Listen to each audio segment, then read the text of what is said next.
Where is she? She's been gone over 2 hours. So Jojo's disappeared. Is that necessarily a bad thing? Martin! I'm in the toilet. You'll have to look for Jojo. OK. No, she ain't in here. But don't worry, Mummy. No one's going to ravage her. She's far too casual in her personal hygiene. Oh, and where do you think you've been? The library, of course. Can't afford anything else, can I? Ooh, what's she reading? 100 Gruesome Murders. So much for literature. It's brilliant. There's a really good one about a girl who electrocuted her sister by dropping an electric typewriter in her bath. Yeah, this place is too small to have a civil war. Well, actually, it's too small to have a game of happy families. Come on, love, we better get going. Buses are a bit dodgy round here on a Friday night. Are you sure we can afford the bus? We don't have to walk. Sorry. Nah, it's all right. You have a pop if you like. I mean, I love going around with my brothers on a bus like a penniless pauper. Penniless pauper is a tautology, actually. A what? A tautology. If you're penniless, you must be a pauper, and vice versa by definition. Oh, right. It's blinding. So if it starts chucking it down while I'm waiting for the number 19, I'll just remember that penniless pauper is a... Tautology. Tautology, and I'll have a little chuckle with myself. Be good. You think you're so clever, don't you?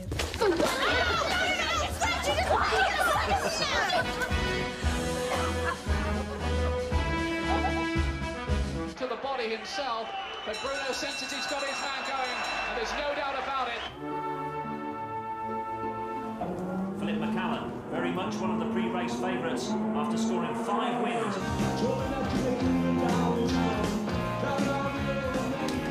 Albert, turn that off. They'll be here in a minute. It's good. It's Thin Lizzy. Oh, she didn't have a moustache when she was on TVAM. Is that what you're wearing tonight? What's wrong with it? Well, nothing, except I don't buy you Yves Saint Laurent so you can entertain our guests in Marks and Sparks. And, where's the eternity ring? Well, don't you think it's a little flashy for a supper party? Of course not. Well, Martin and Loretta might think we're rubbing their noses in it. Don't be daft, they're family. You know, they don't begrudge you nice things. Besides, Loretta likes good jewellery. She had some lovely sparklers before they went bust. Yes, I recall you didn't give them a very good price when you bought them back. Well, you know, there's a recession on. Buyer's market. Come on, darling. Go and change before they get here, eh?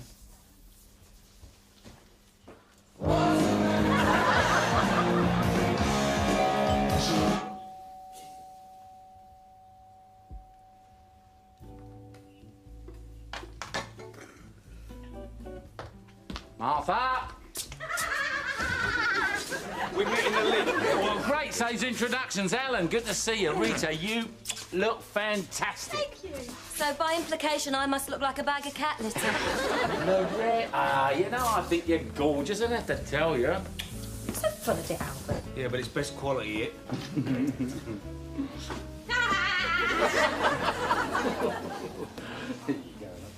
Oh, no telly, Alp. Oh, you noticed? I didn't. Silly of me, I know, but, you know, it just sort of blends in, doesn't it? Yeah, well, it's only 40 inches, but size isn't everything, is it, Loretta? So small men say, Albert. Still, the picture's crystal clear, Alan. Got it trade? Oh, naturel, I'm no mug. Do you reckon we should get one of them, babe? What, so we can use the cardboard box as a spare room? It's all right. Rita and Alan know you're gone belly up. Oh, cheers, Albert. Nothing to be ashamed of, Martin. My father went bust in 1938. If it hadn't been for the war, he'd never have become a millionaire. So I'll just get the Germans to invade Poland then and all my troubles will be over, would I? So, bottoms up, everybody. Happy days. Cheers. Says who? There's Prudence sniffing out the champagne. You know, that's the thing about you upper class ladies, Yes, isn't it? do shut up, Albert. Martin. Loretta. How are things? How are you coping? Well, you know, we haven't taken an overdose yet or anything. We can't afford the prescription charges. You know, if there's anything I can do... Of course, Prue, of course. Alan, how Hello, are Prue. you? Rita, you look lovely. If there's anything I can do. Well, I think she means it. Oh, all she cares about is self. I mean, look at that dress she's wearing. It must have cost at least $1,000. Do you reckon? This year's Yves Saint Laurent. He was on the clothes shop. You think she'd dress down a bit, wouldn't you, instead of rubbing our noses in it? And that eternity ring would feed us for a year. More champagne? Lovely. Yeah, well, seeing I'm not driving for the foreseeable future, eh? Here you go, brother. You finish that. I got a Magnum in the fridge. So, Albert tells me you used to have your own menswear shop.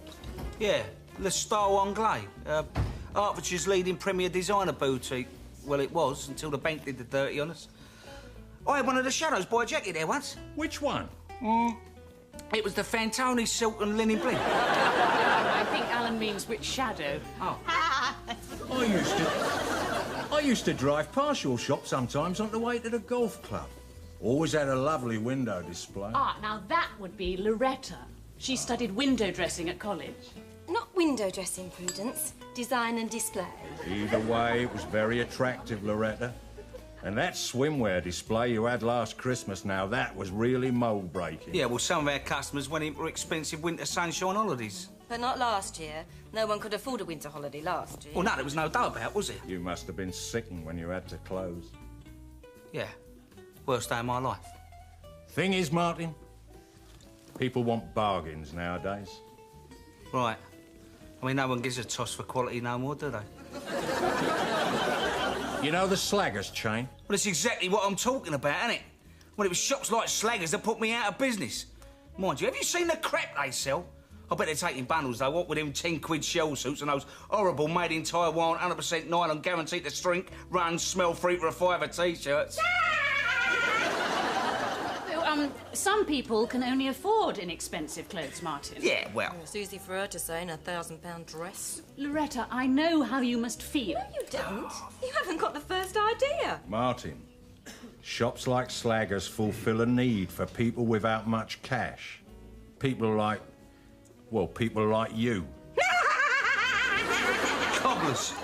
I'd rather wear rags than Slaggers gear, if you could tell the difference. Would anyone like a stuffed finder? I mean, the most expensive bit of fabric you'll find in a Slaggers shop is the curtain hanging up in the dressing room. How's everybody getting on, then?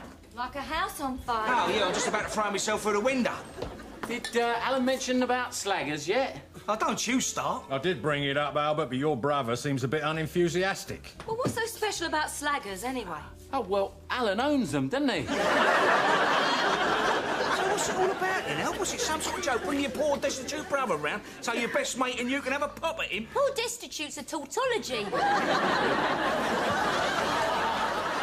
a tautology, love. It's a tragedy. Martin, calm down. You know, Alan, I was passing your Slaggers branch in Caledonian Road the other day and, you had a lovely sweatshirt in the window. Don't you ever suck up to anyone. We might be skinned, but we've got our pride. Pride, but no job.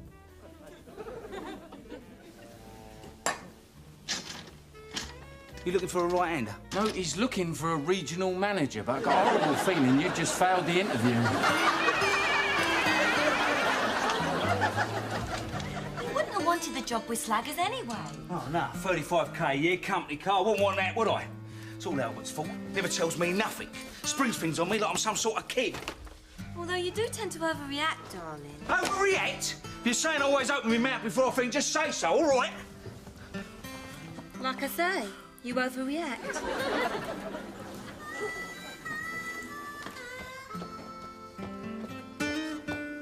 Prudence, why don't you sit down and relax and let Martha finish this? I can't relax.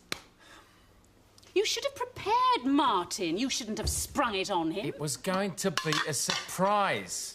How was I to know he'd open his big fat mouth and shove his Gucci loafer in it? Because he always does. Rat. Poor Martin. Poor Martin, my tuchus. So what do we do now? Well, I don't know what you're going to do, but as far as I'm concerned, I'm washing my hands of him. I should have realised. Prue was trying to steer the conversation to safety. She was trying to save my bacon. She was not. You've got a blind spot about her. She's a manipulative little madam. I think her heart's in the right place. You think her boobs are in the right place? Hey? That's not the way you were ogling her. I was only looking at her dress after you pointed it out at me. Yeah, but you weren't checking out the sleeves, were you? You can hardly see anything. Oh, so you admit you had a good look then? You can't just abandon him. He's your brother. Perhaps you could get Alan to reconsider. Reconsider? I don't suppose he'll even talk to me again. And he's a really good customer. Last Christmas, he bought every one of his 135 managers solid gold-plated identity bracelets. Heavens, that must have set him back nearly £100. Don't sneer, Prudence. You don't complain when my cheap jewellery buys your Yves Saint Laurent frocks. I do complain. I didn't want to wear my Saint Laurent. You saw the effect it had on Loretta. She took it personally. I don't know why. I thought she looked really nice. Yes, I saw you noticing. Also, I'd rather be in bed with Prudence. What's wrong, man? Look, I'm sorry, love. I'm just not in the mood. You haven't been in the mood for weeks. Oh, no. Ever since the business went bust, have you ever considered what effect that has on a man? Oh, you're impotent. Listen, go on, rub it in. A lot of good that'd do.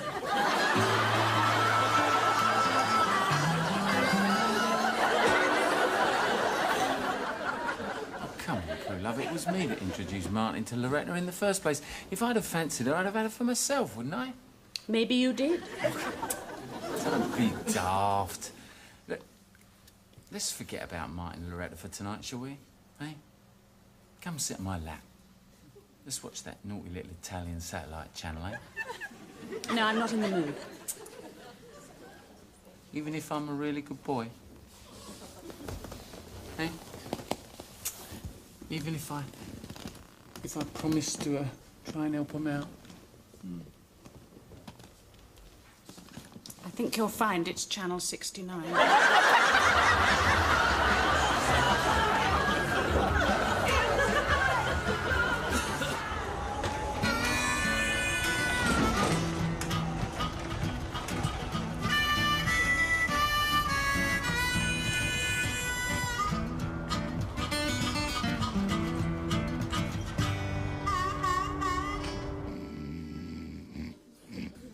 We're just going up the shops, Martin. Is there anything you want? Well, see if there's any highly paid jobs in the top end of the fashion industry. Failing that, some arsenic. Ginseng's good for it, Dad. For what? You know, your problem. I didn't ask to move into a flat with paper-thin walls. Look, you know what they say? The darkest hour is just before dawn. Thank you, Michael Fish. I just mean... Well, chin up, eh?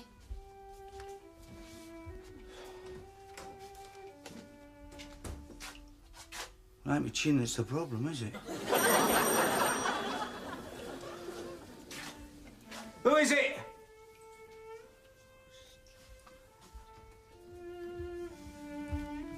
Who is it? I've got a recorded delivery for Martin Sweet. Where's Bernie, then? Oh, my dad. Well, he's away for a couple of days. I'm just house sitting. Oh, fair enough. Only you get a lot of squatters on this estate. Yeah? Yeah. Yeah, it used to be lovely when it was first built, but now you get all sorts of scum moving in. Yeah, right. Well, I'll see you later. Or probably I won't see you later, as I'm only house sitting. Yeah. Then how come your letters are being redirected here? Oh, it's traffic, isn't it? I never knew the Royal Mail was so efficient. Is there anything for me, Daddy? Yeah, there you go, love.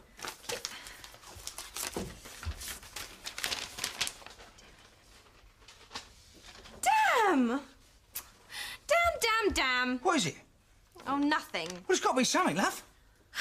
I just wrote to a charity about getting a grant to stay at my school, that's all. Oh, babe, why didn't you say? I didn't want to upset you, Daddy. You've got a problem of your own, haven't you? Want to let you in, then?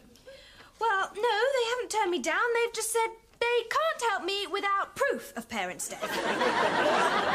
I'd never have written if I'd known they were going to be so bureaucratic.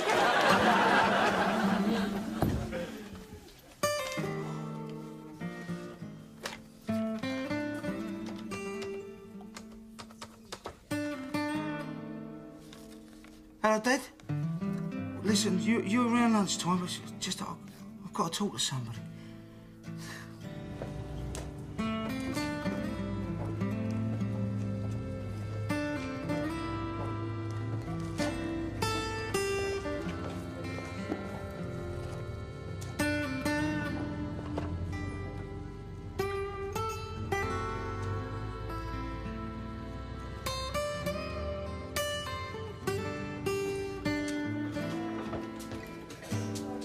Hello, son. I didn't get you one because I didn't know what you was drinking. They got any strychnine? No, they don't go for them Ponzi lagers in here. Pint of ordinary, please, love. Oh, and I'll have a Scotch love to chase this down. Oh, you will you? Yeah, all right. That's another £1.20 I hadn't budgeted for. Still, I suppose I'll have to go without me tea tonight, won't I? It won't do you no harm. You're looking a bit podgy. Cheers. Have you bought the rent? No, I haven't bought the rent. Well, don't forget, I'll go down to the rent office on Monday, you know. As far as they're concerned, I'm still living there. Yeah, I know. Well, let's have a look at it then. Hey? Well, this letter that's causing all the grief. Oh.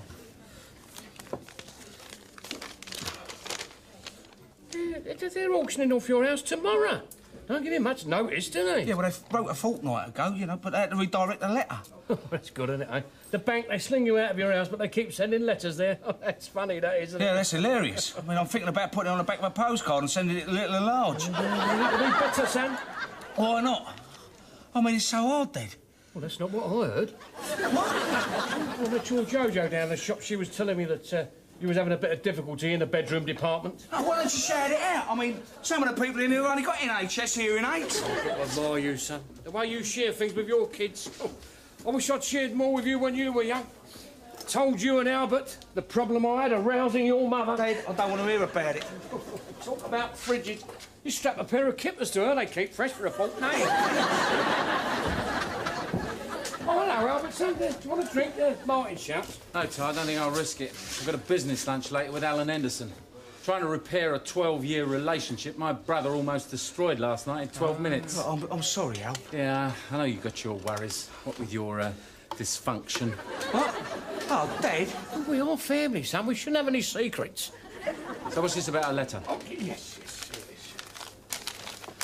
Well, it can't be right, can it? I mean, I've only been out a week. I mean, yeah, they're auctioneering it off already. Yeah, so? Well, I think they'll hang on to it a bit, you know, try and get a few more quid just so that I'd have a bit of my money back. Money back? You'll be lucky if they get enough to cover your mortgage. Look, the banks are lumbered with all these repossessions. No, poor banks just have a whip round, eh?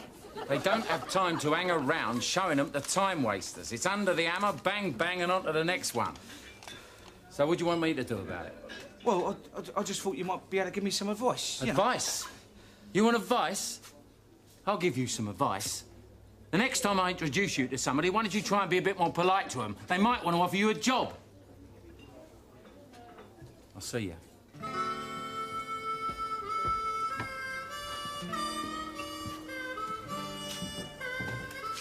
It's right hard, that, isn't it? Yeah, not half. If you'd been a bit tougher, you might not have lost your business. So get off my back, Dad. At least I had a business. All you've done all your life is punch little holes in tube tickets courtesy of London Transport. Oh, yeah, I did. All right. I'll punch an hole in you. What about the Second World War, eh? You remember that, eh? I fought to keep this country free, you know. I risked my life. Don't give me all that. I mean, you was taken prisoner in a knocking shop in Normandy. Spent 7 whole weeks in a POW camp. Yeah, oh, you think that was a picnic, do you? Compared with living on this estate, yes. If you'd have told me 2 months ago, I'd have had to give up my lovely house and etching, the car, the holidays, the membership to the country club. It's no good feeling sorry for yourself, son. I feel sorry for myself if I want. Oh, on, son. Don't cry. God, come on. Hey, come on. There's people in here know me. Look, Vera, can we have a couple of whiskies over here and put them on his slate? He'll pay for them when he's feeling better. Come on, son. This is no good at all, this. Here. I was listening to Wireless the other day, that Philip Hodgson's Problem Hour on LBC. Now, a geezer phoned up, just like you. He'd lost his job, all the lead had gone out of his pencil. Phil reckons the only thing to do with the problem is to get hold of it. I've tried getting hold of it. The house, the auction. I mean, you've got to face it, you've got to live through it. Otherwise, the trauma will haunt you forever. What are you saying, Dad? What I'm saying is you've got to go down that auction house and see your old place go under offer.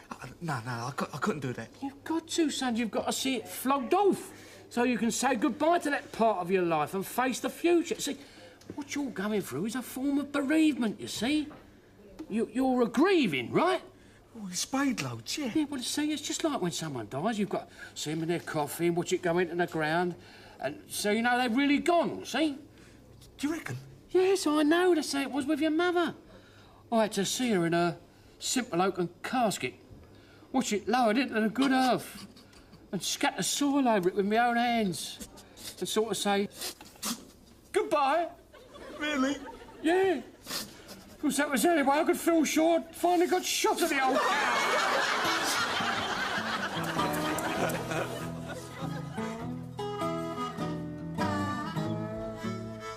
Come on, love, at least it'll get you out of the house for a couple of hours. The bank already got us out the house, thank you very much. Yeah, well, Dad says I've got to... When has your dad been an expert on anything except which station to change for at Charing Cross?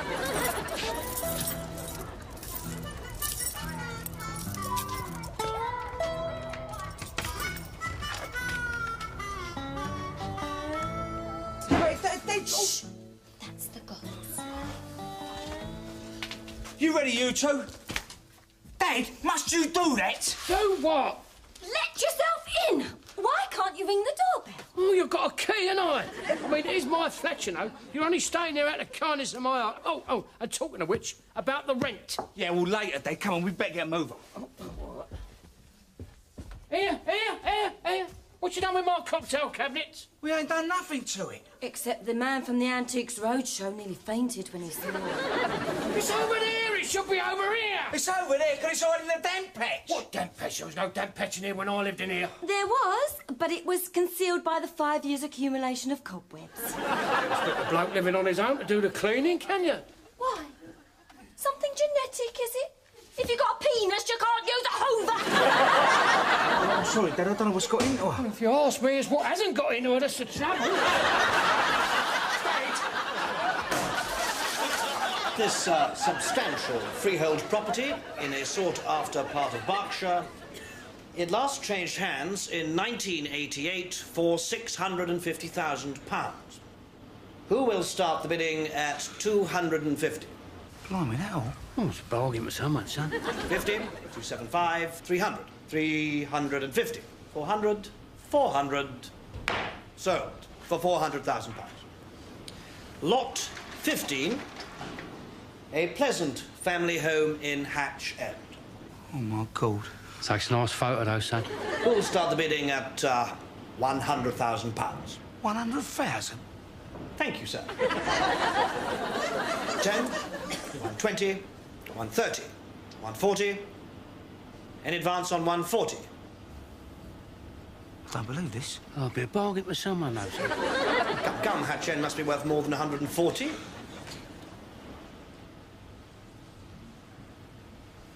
£150. 160. £170. Fresh here. 170. 170. 180! You're bidding against yourself now, you brat. 180. Do I hear 190? Do I hear 190? 190. So.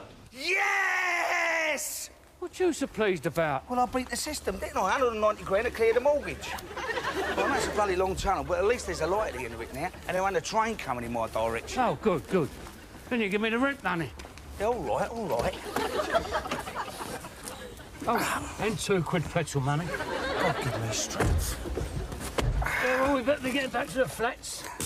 Gonna be wanting his disabled stickers back.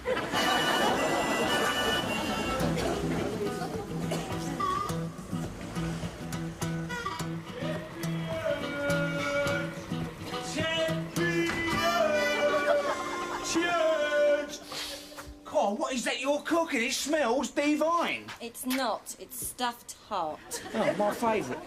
It's not mine, but it's cheap. My mum used to give it to our dog. Lucky dog. Martin, are you drunk? Better than that. Really? Are you sure? Well, of course I am. If you want to come next door and check for yourself. How? You know. Well, Dad was right.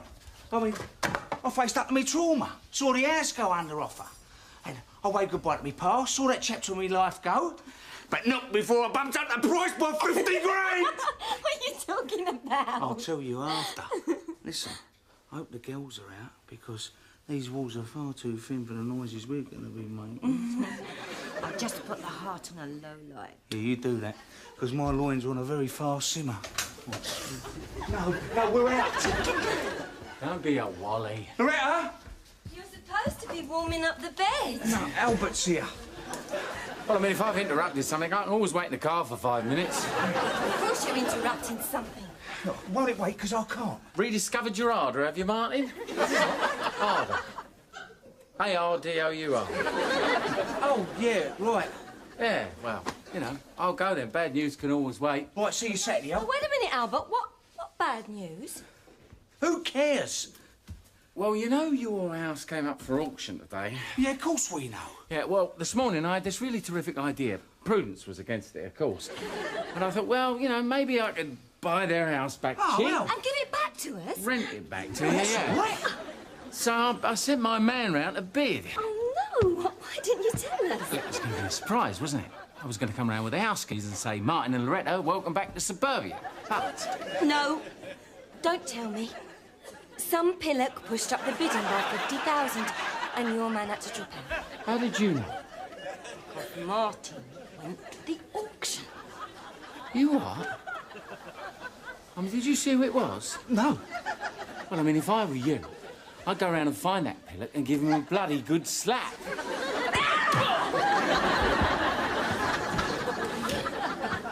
God, sick thoughts I said Loretta.